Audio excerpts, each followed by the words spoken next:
Bismillahirrahmanirrahim. Assalamualaikum warahmatullahi wabarakatuh.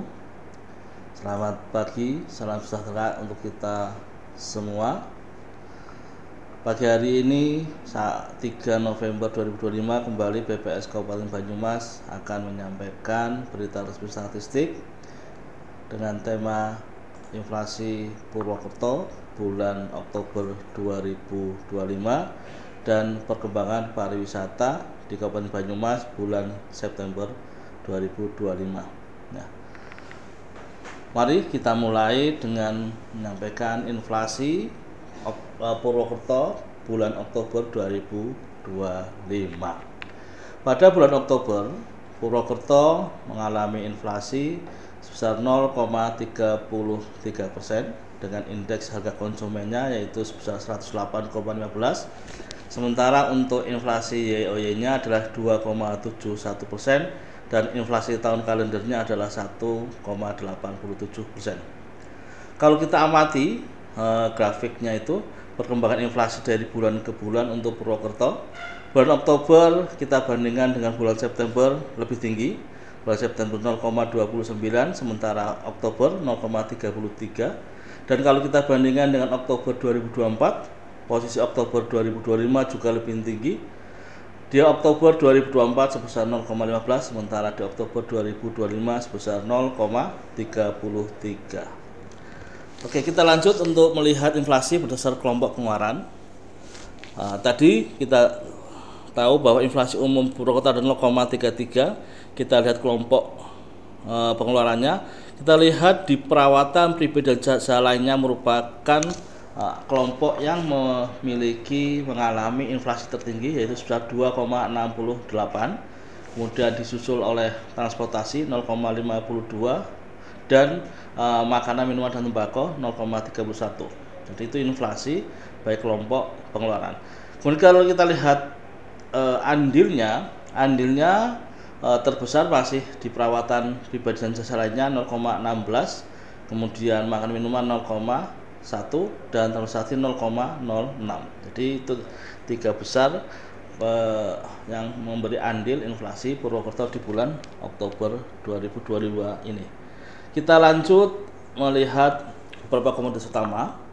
5 komoditas dengan andil inflasi dan deflasi month-to-month terbesar di Purwokerto pada bulan Oktober 2025. Andil inflasi yang pertama adalah emas perhiasan 0,15%, telur ayam ras 0,08, tarif kereta api 0,05, cabai merah 0,04, jeruk 0,02. Mungkin yang bisa kami sampaikan informasi adalah karena tarif kereta api mengalami inflasi memberi andil besar karena di bulan Oktober kembali KAI sudah mengembalikan normal di tarifnya yang bulan sebelumnya memberi diskon atau ada program diskon di kereta api. Kemudian kalau emas perhiasan kalau menurut kami adalah pengaruh dari faktor global ekonomi yang terjadi saat ini. Kemudian andil inflasi, andil deflasinya kita lihat adalah sebagian besar merupakan komoditas hortikultura yaitu kacang panjang minus 0,01, terong minus 0,01, cabai rawit minus 0,01, daging ayam ras minus 0,01, serta kentang minus 0,01. Itu 5 komoditas memberi andil deflasi di Purwokerto. Kita coba lihat kita penyumbang utama inflasi Oktober. Yang pertama adalah komoditas emas perhiasan menjadi komoditas utama penyumbang inflasi seperti yang kita sampaikan tadi. Kelompok pertama yang menjadi penyumbang inflasi adalah kelompok perawatan pribadi dan jasa lainnya dengan inflasi sebesar 2,68 dan inflasinya 0,16. Komoditasnya dalam hal ini adalah emas perhiasan.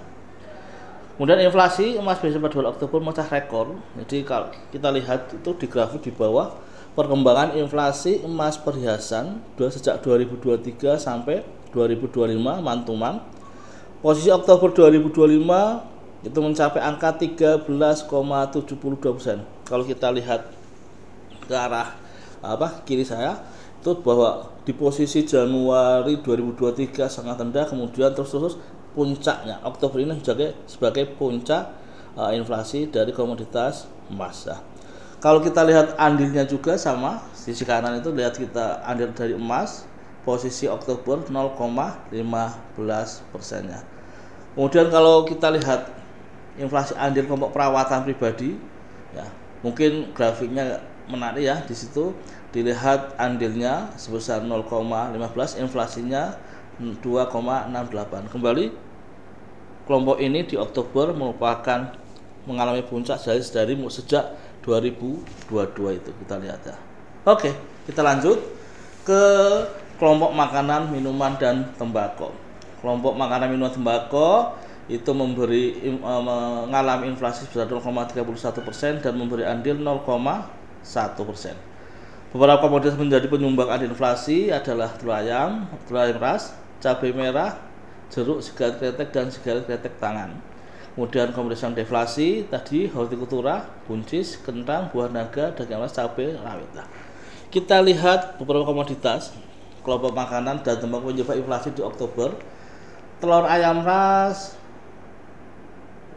inflasi mantumannya memberi andil 0,08. Kemudian cabai merah 0,04, jeruk 0,02. Kemudian tadi sigaret 0,01, sigaret tadi 0,01 ya. Jadi seperti itulah. Kemudian kalau cabai merah kita lihat mantumannya Oktober 14,75. Nah, kalau telur ayam ras Oktober 6,92. Kalau kita lihat perkembangan di kelompok makanan ini di grafik yang kanan atas itu perkembangan inflasi dan inflasi kelompok makanan, yang warna merah andil, yang biru adalah inflasinya.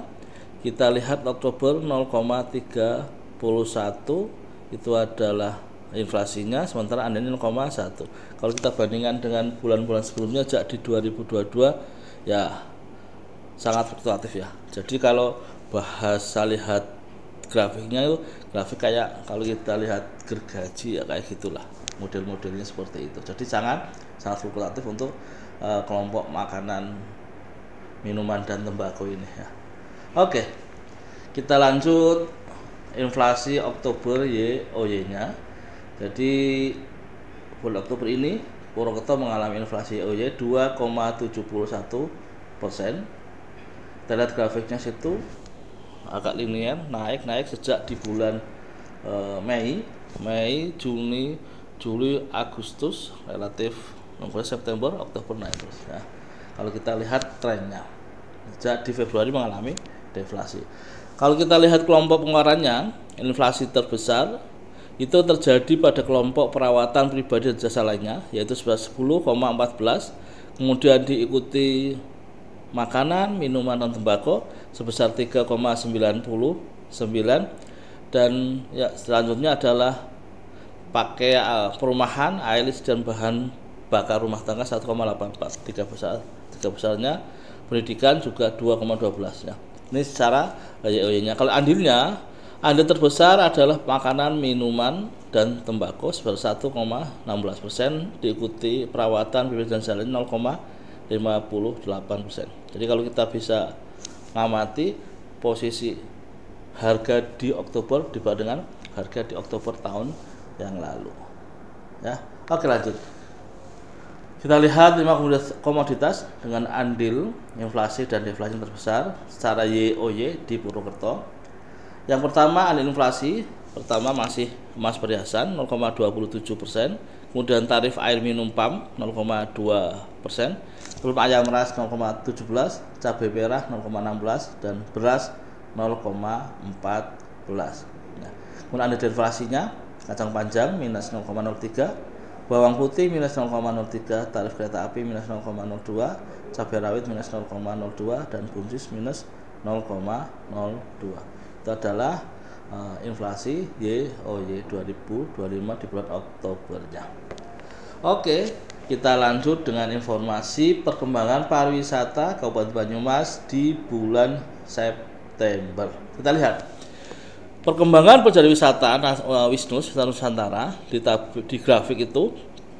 Wisnus posisi Januari sampai September 2025. Tujuan Kabupaten Banyumas di posisi Januari sampai September 2025 itu sebanyak 3.539.683 perjalanan. Sementara wisatawan yang dari Kabupaten Banyumas adalah 3.434.086 perjalanan. Artinya kalau kita membandingkan antara yang masuk dan keluar, berarti kita masih surplus ya, kita masih surplus. Sementara untuk bulan Septembernya itu 2025, tujuan Banyumas sebanyak 422.719 perjalanan, dan dari Banyumas 330.580 perjalanan. Ini posisi informasi dari Provinsi Jawa Tengah ya, ke Jawa Tengah, Provinsi Jawa Tengah. Secara nasional jumlah wisatawan Nusantara yang melakukan perjalanan ke Banyumas 592.123 perjalanan, dan yang melakukan perjalanan dari Banyumas sebanyak 470.669. Jadi kita bisa lihat bahwa posisi Banyumas masih posisi surplus. Oke. Kita lihat tingkat penghunian kamar hotel di bulan September adalah sebesar 29,88%. Kalau kita bandingkan mantuman bulan sebelumnya Agustus sebesar 27,24, ada kenaikan 3,63 poin. Kalau kita bandingkan dengan September 2024, ada kenaikan 2,86 poin.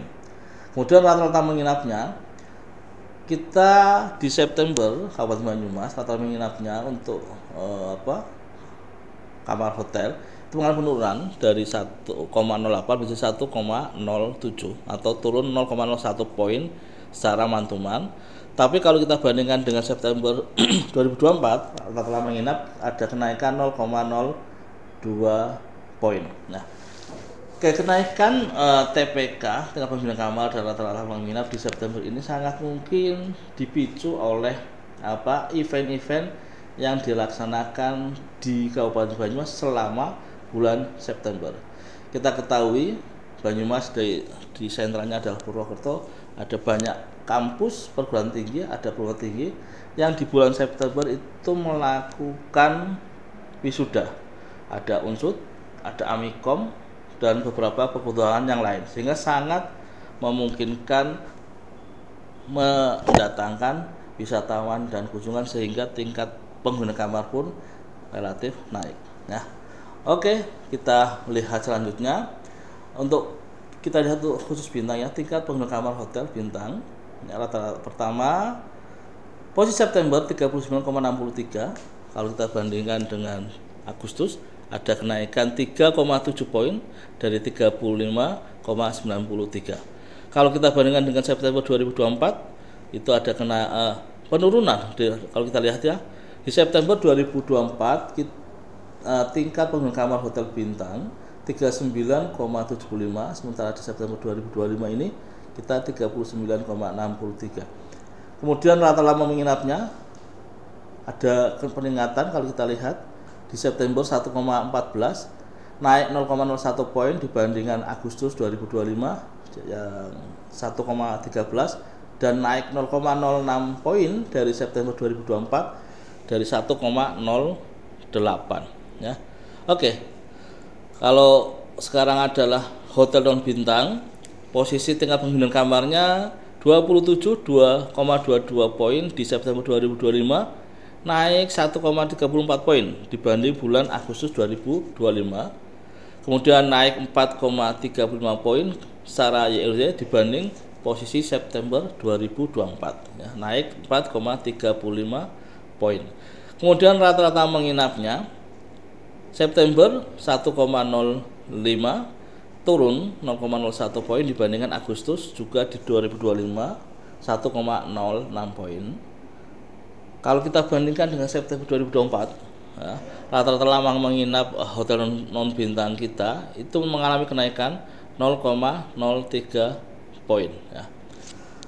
Oke, jadi mungkin itu yang terakhir adalah informasi tentang pariwisata, bagaimana event-event yang dilakukan oleh masyarakat Kabupaten Banyumas, oleh pemerintah Kabupaten Banyumas itu menjadi pemicu kenaikan ataupun penurunan tingkat pariwisata di Kabupaten Banyumas. Demikian yang bisa kami sampaikan. Kita jumpa lagi di berita rilis berikutnya di bulan depan. Lebih kurangnya mohon maaf. Assalamualaikum warahmatullahi wabarakatuh.